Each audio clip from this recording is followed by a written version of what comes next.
Hello, everybody. It's so wonderful to be talking to you again after our long break. I hope that you still recognize my face. And well, let me just say that I'm really happy that we have this possibility to still be carrying out our lectures, though in a very different form. Well, of course, we wish we could talk to you directly and to interact with you in class, though unfortunately it's not possible. Let's hope that pandemic won't last very long and we'll meet again soon. But today we're going to talk about one of the most popular musicals ever, namely Cats. I'm sure that even if you haven't seen it, you know something about it.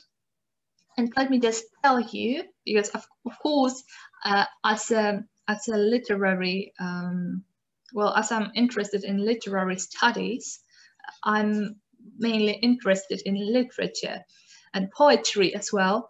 And let me just tell you that the whole musical is based on the poems and the book by T.S. Eliot.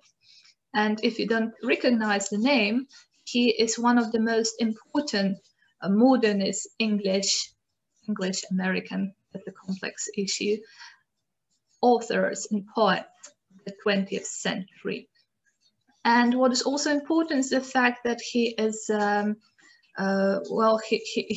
he received a Nobel Prize in literature.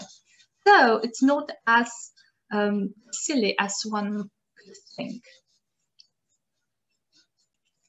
So let us start. I hope that you can see it now.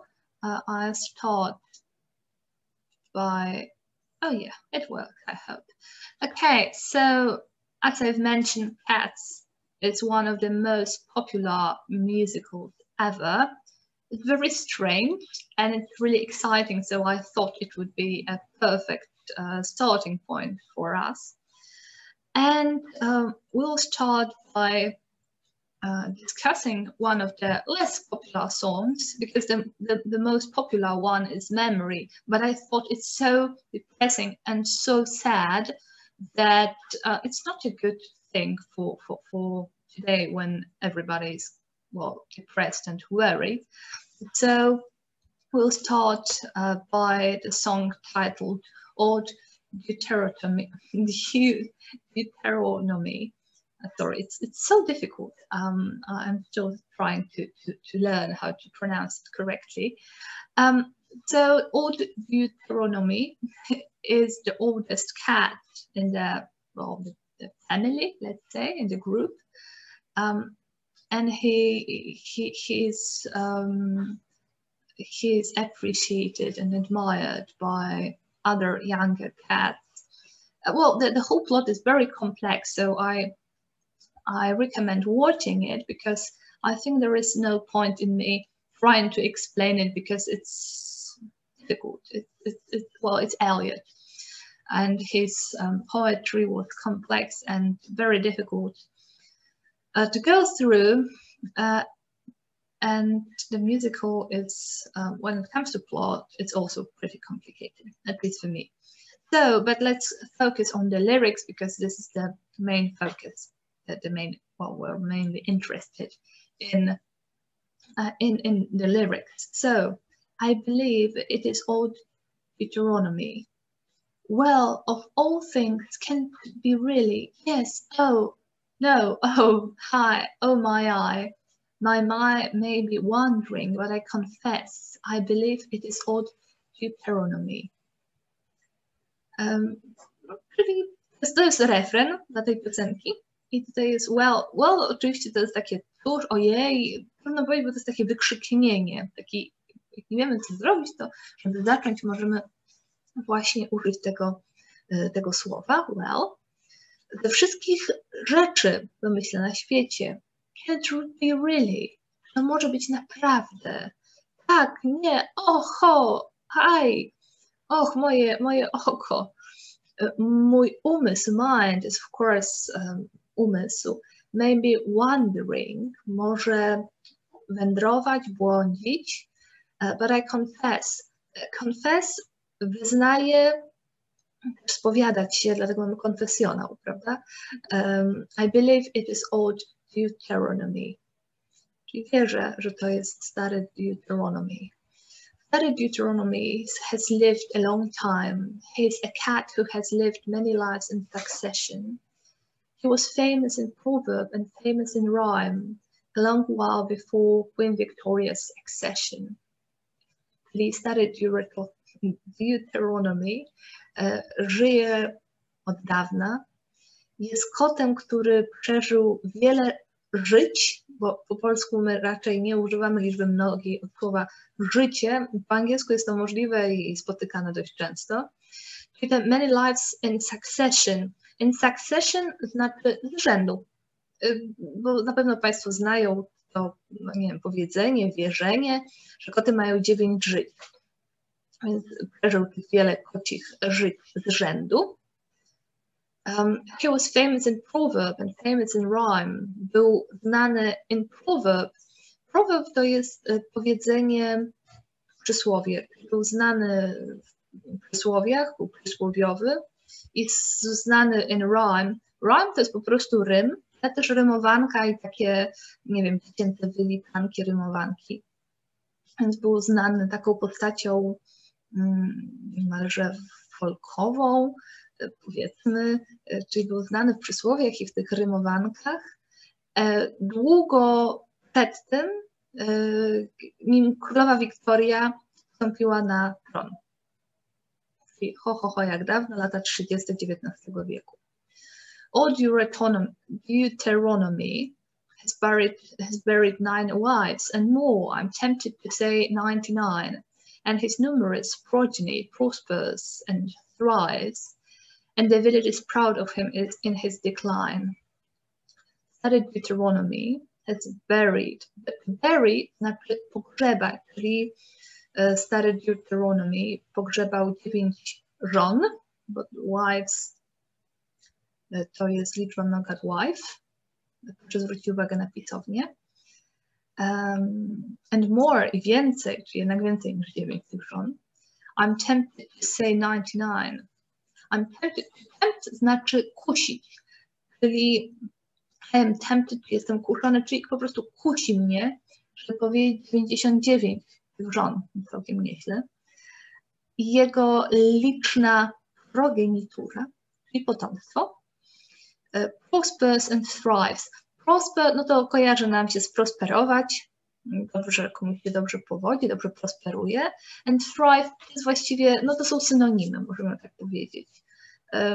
Prospers and thrives, kwitnie, ma się dobrze, prosperuje. And the village, wioska jest dumna z niego u jego schyłku. Decline to jest też upadek, ale w tym przypadku to raczej troszkę subtelniejsze słowo, czyli nie będzie schyłek. At the side of that placid and bland physiognomy, when he sits in the sun on the vicarage wall. At the side, czyli na widok tej łagodnej, spokojnej i bland. Bland znaczy delikatny, taki nieostry, krótko mówiąc. Na przykład czasami jest używany w kontekście kulinarnym jako wręcz mdły. Ale tu nie chodzi o to, że jest mdły, tylko o to, że jest łagodny i taki bardzo delikatny. Physiognomy, no to oczywiście fizjonomia, czyli wygląd, twarz. When he sits in the sun on the vicarage wall. Kiedy siedzi w słońcu na murze plebanii. Right? Tutaj mamy streszczenie, no nie, słowniczek słów, które się pojawiły akurat w tej części piosenki. A ja oczywiście Państwu to jeszcze wyślę, zwłaszcza te co bardziej przydatne, moje, które są dosyć absurdalne i raczej się z nimi Państwo nie zetkną. Przepraszam, kiedy on siedzi na tej ścianie plebanii, plebania, Najstarszy, the oldest inhabitant croaks, well, of all things, can it be really? Yes, no, oh, hi, oh my eye. My mind may be wandering, but I confess, I believe it is old Deuteronomy. Deuteronomy. Inhabitant to jest oczywiście mieszkaniec, a to croak to znaczy skrzeczeć albo rechotać. To często jest używane w kontekście żab.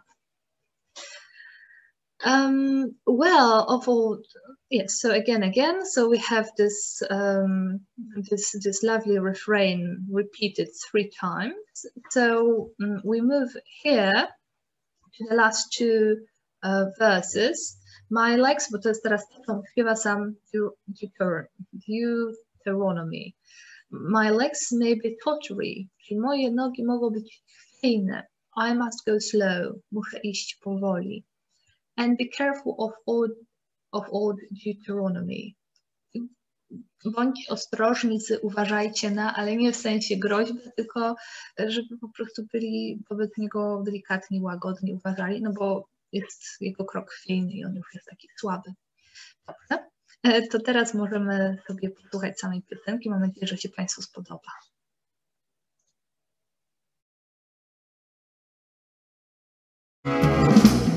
I hope that you enjoyed this one. I really, well, I did personally. I think it's really lovely. And now, because it was a little bit melancholic, a little bit romantic, very subtle, and now something completely different, but I still think it's really fun and exciting. And I think it's my favorite one. And I wanted to make it, well, to discuss it a little bit later, because to leave you with this impression, you'll see. Ram Tam Tugger. Ram Tam Tugger is the name of one of the cats who is very sexual, very attractive, and he, as you will see in a minute, he really may remind you of Elvis Presley or Michael Jackson. And actually, the actor the performer who played this role,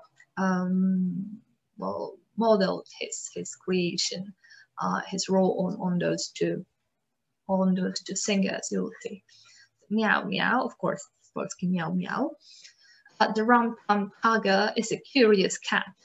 Curious as ciekawy, interesujący, but also in the sense that he, you can use in this context, in this sense, it's about he is being interesting. But we can also use it as someone is a curious person in the sense that they are interested in many things. Czyli może być ciekawy, a też ciekawski. To słowo, które funkcjonuje w obu kontekstach. Okay, so the Ram Tam Tugger is a curious cat. If you offer me pheasant, I'd rather have grouse. Czyli jeśli zaproponujesz mi bażanta, pheasant to jest bażant, I'd rather have grouse. Jeśli zaproponujesz mi bażanta, wolałbym trzewia, albo to jest też tłumaczone jako kuropatwa szkocka, ale zostańmy przy nim trzewiu. If you put me in a house, I would much prefer a flat. Jeśli umieścisz mnie w domu, I would much prefer a flat. Zdecydowanie wolałbym mieszkanie. Klasyczny kot, prawda? Nigdy mu nie dogodzisz. If you put me in a flat, then I'd rather have a house. Jeśli umieścisz mnie w mieszkaniu, wolałbym dom. If you set me on a mouse, then I only want a rat. Jeśli set me on znaczy napuścić kogoś, poszczuć. Jak ty się szczuje, no tutaj kotem szczujemy mysz. Czyli jeśli poszczujesz mnie na mysz, then I only want a rat. Wtedy chcę tylko szczura. Rat to jest szczur. If you set me on a rat, then I'd rather taste a mouse. Jeśli poszczujesz mnie na szczura, Bardzo, bardzo polskie, bardzo trudne. If you set me on a rat, then I'd rather taste a mouse. Czyli jeśli poszczujesz mnie na szczura, wtedy wolałbym ścigać mysz. Taste, ścigać. And again, the rum-tum tugger is a curious cat, and there isn't any call for me to shout it.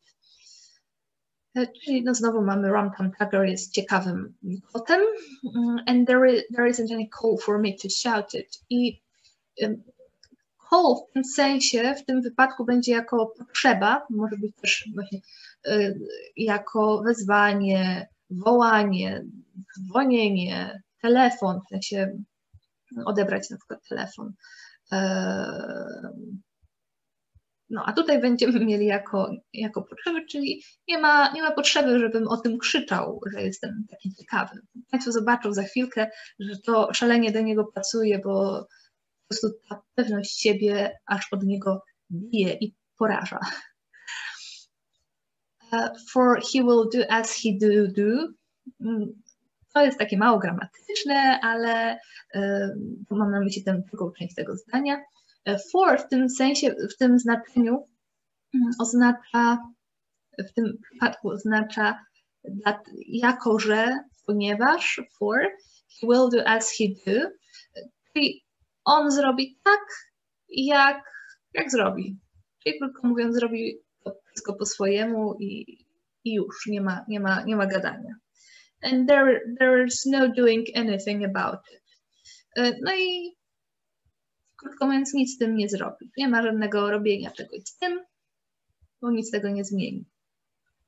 The rum-tum tugger is a terrible bull. Terrible bull, terrible to może Państwo kojarzą, terrible to okropny, a bore może nam się skojarzyć i z boring, i z bored, i słusznie, bo to oznacza nudziarza. Czyli ten rum-tum tugger jest okropnym nudziarzem, jak mówi jeden z kotów innych. No i tugger dalej się chwali, czy opowiada o sobie. When you let me in, then I want to go out. Jeśli mnie wpuścisz, to let in, to jest wpuścić do środka, then I want to go out. No, wtedy chcę wyjść. I'm always on the wrong side of every door. Jestem zawsze po niewłaściwej stronie drzwi. Klasyczny kot, prawda? Wpuść go, to będzie chciał wrócić, wyjść. I tak w kółko, będzie nie wiadomo, czego chce. And as soon as I am at home, then I'd like to get about. I as soon as znaczy jak tylko, czyli jak tylko jestem w domu, wtedy chciałbym get about, to jest włóczyć się, krążyć, łazić, no tak to kot, wałęsać w tym przypadku, prawda? Podróżować też. I like to lie in the bureau drawer. W tym przypadku bureau to będzie komoda, czyli lubię spać w szufladzie od komody. Again, typical cat. But I make such a fuss if I can't get out. Ale robię, make a fuss to jest robić zamieszanie, robić raban. Ale robię taki raban, kiedy nie mogę wyjść. Get out, wyjść, wydostać się. Rum-tum tugger is a curious cat, and it isn't any use for you to doubt it. It isn't any use for you. To jest takie sformułowanie, taki zwrot, który oznacza nie ma sensu, żebyś doubt it, wątpił w to, czyli nie ma sensu, żebyś w to wątpił. For he will do as he do, and there is no doing anything about it. The rum-tum tugger is a curious beast. Beast niekoniecznie znaczy bestię, tylko zwierzę, stworzenie, istotę, ale ciekawe z niego stworzenie, zwierzę też. My disobliging ways are a matter of habit. To jest trudne, proszę Państwa. Obliged to jest być zobowiązanym, wdzięcznym też. W takim sensie, będę zobowiązany, jeśli zechce Pan mi pomóc. No, a on jest disobliging. A ways to w tym przypadku znaczy sposób bycia, czyli ten taki jego niezobowiązujący, nonszalancki, może gdzieś tam nawet na granicy lekceważenia, to by pasowało, sposób bycia. Are a matter of habit. To jest kwestia nawyku. Habit to jest zwyczaj, nawyk. If you offer me fish, then I always want a feast. Jeśli zaproponujesz mi rybę, wtedy zawsze chcę ucztę. Feast to jest uczta, może być też ucztować, może być też traktowane jako czasownik. Feast, czyli ucztować. When there isn't any fish, then I want it rabbit. Jeśli nie ma ryby, nie będę jadł królika. If you offer me cream, jeśli zaproponujesz mi śmietankę, then I sniff and sneer. Sniff to jest wąchać, ale w takim bardziej, może nawet nie zwierzęcym znaczeniu, ale takie właśnie bardziej niuchanie głośne, pociąganie nosem, węszenie. Sneer z kolei, nie mam na to dobrego słowa po polsku, ale sneer to jest taki lekceważący, drwiący uśmieszek, pełen pobłażania, politowania. For I only like what I find for myself. Gdyż, znowu tutaj mamy for jako gdyż lubię tylko to, co sam sobie znajdę sam dla siebie, brzydko brzmi, ale taki jest sens. So you catch me in it right up to my ears. Więc złapiesz mnie w tym, co sobie sam znajdę, co mi akurat smakuje. Right up to my ears, aż po uszy, czyli no nie wiem, powiedzmy, jeśli jest to śmietana, to w tej śmietanie znajdziesz mnie zanurzonego w sensie uszy. If you put it away on the larder shelf. Jeśli odłożysz to na półkę w spiżarni. To put away to jest odłożyć, a larder to jest spiżarnia, na shelf to jest właśnie półka. The rum-tum tugger is artful and knowing. Artful to jest taki zmyślny, zręczny. Knowing, wiedzący. No, znowu różne rzeczy wie. Rum-tum tugger doesn't care for a cuddle. To care for to jest zależeć, w sensie, że komuś zależy na czymś, no a jemu nie zależy na przytulaniu. Cuddle to jest przytulanie, przytulas. Też może być oczywiście jako czasownik traktowany, czyli no, przytulić, tulić, tak serdecznie blisko. They leap in your lap in the middle of your sewing. For there is nothing I enjoy like a horrible muddle. Leap to jest wskoczyć, ale dać susa.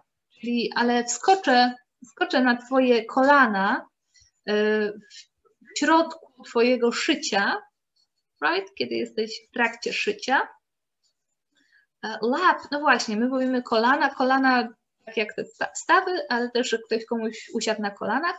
No a tutaj jest lap, to jest bardziej, powiedzmy, wyżej, jak bardziej uda. Krótko mówiąc, nigdy nie powiemy, że ktoś komuś usiadł on their knees, tylko on their lap. To ma sens, bo my też rzadko raczej siadamy tak na samych kolanach, tylko głębiej, bardziej uda. For there is nothing I enjoy like a horrible muddle. Gdyż nie ma nic, co bym tak lubił, jak okropny mętlik. Horrible, oczywiście horrible, to nam się z horrorem kojarzy. Okropny mętlik, plątanina. Tak, czyli on, krótko mówiąc, lubi narozrabiać. I wskoczy, nie obchodzą go te przytulasy, ale wskoczy na kolana, jak jesteś w trakcie szycia, bo uwielbia plątaninę, matwaninę, mętlik. The rum-tum tugger is a curious cat. The rum-tum tugger doesn't care for a cuddle. The rum-tum tugger is a curious cat. And there isn't any need for me to spout it. Spout to jest chlustać, bluzgać, czemu nie musi tak epatować, powiedzmy. For he will do as he do, and there is no doing anything about it. Teraz Państwo zobaczą, dlaczego on tak to about it podkreśla. No i teraz to